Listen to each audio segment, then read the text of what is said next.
How many of you are tired of seeing celebrities adopting kids from the African continent? Well, it's not that all bad. I was adopted. I grew up in rural Uganda. Lost both my parents when I was very, very young. And when my parents passed, I experienced all the negative effects of poverty, from homelessness, eating out of trash piles, you name it.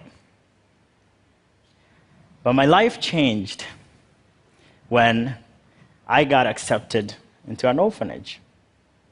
Through one of those sponsored orphan programs, I was sponsored and given an opportunity to acquire an education. I started off in Uganda. I went through school. And the way this particular program worked, you finished high school, and after high school, you go learn a trade. So you become a carpenter, a mechanic, or something along those lines. My case was a little different.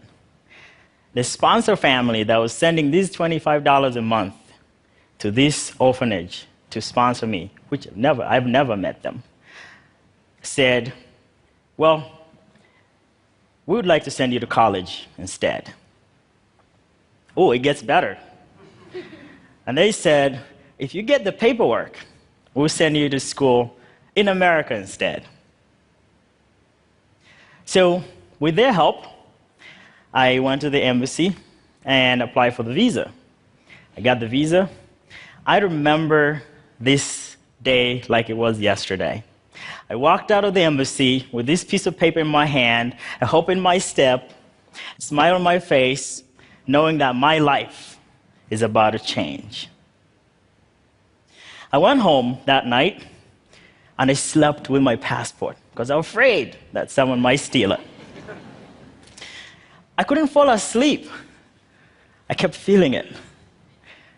I had a better idea for security. I was like, okay, I'm going to put it in a plastic bag and take it outside and dig a hole and put it in there. I did that. Went back in the house. I could not fall asleep. I was like, oh, maybe someone saw me. I went back. I pulled it out, and I put it with me the entire night, all to say that it was an anxiety-filled night. Going to the US was, just like another speaker said, it was my first time to see a plane, be on one, leave alone sit on it to fly to another country. December 15th, 2006, 7:08 p.m. I sat in seat 7A, Fly Emirates. One of the most gorgeous, beautiful women I've ever seen walked up, red little hat, the white veil. I'm looking terrified, have no idea what I'm doing. She hands me this warm towel, warm, steamy, snow white. I'm looking at this warm towel. I don't know what to do with my life, leave alone with this damn towel.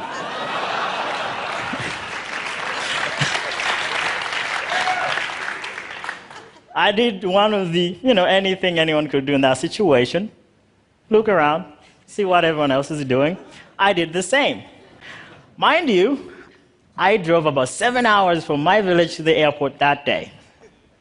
So I grabbed this warm towel, wiped my face, just like everyone else is doing. I look at it. Damn. It was all dirt brown. I remember being so embarrassed that when she came by to pick it up, I didn't give mine. I still have it.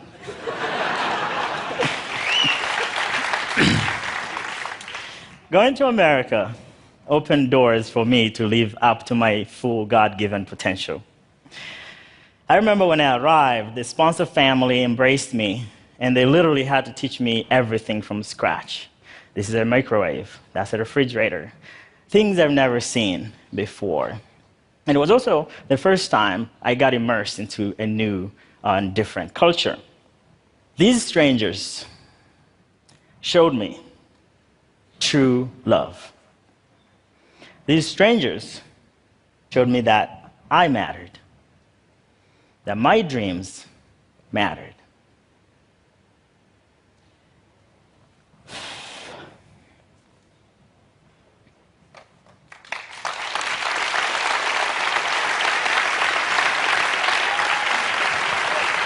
Thank you.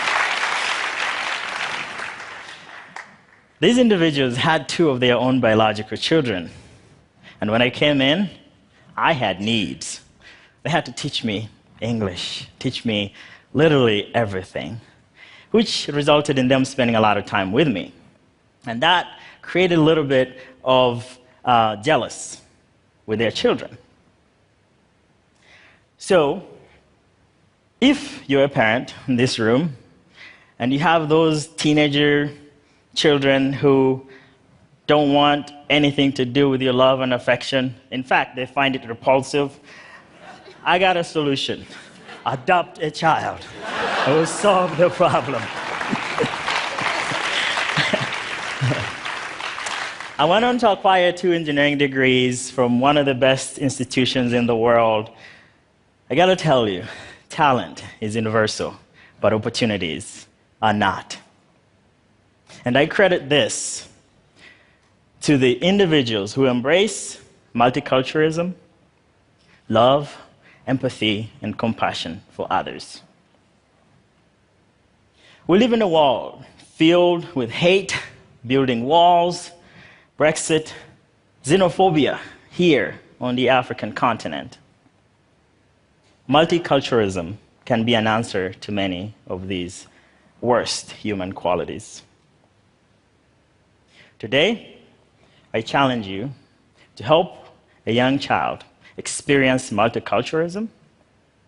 I guarantee you that will enrich their life, and in turn, it will enrich yours. And as a bonus, one of them may even give a TED Talk.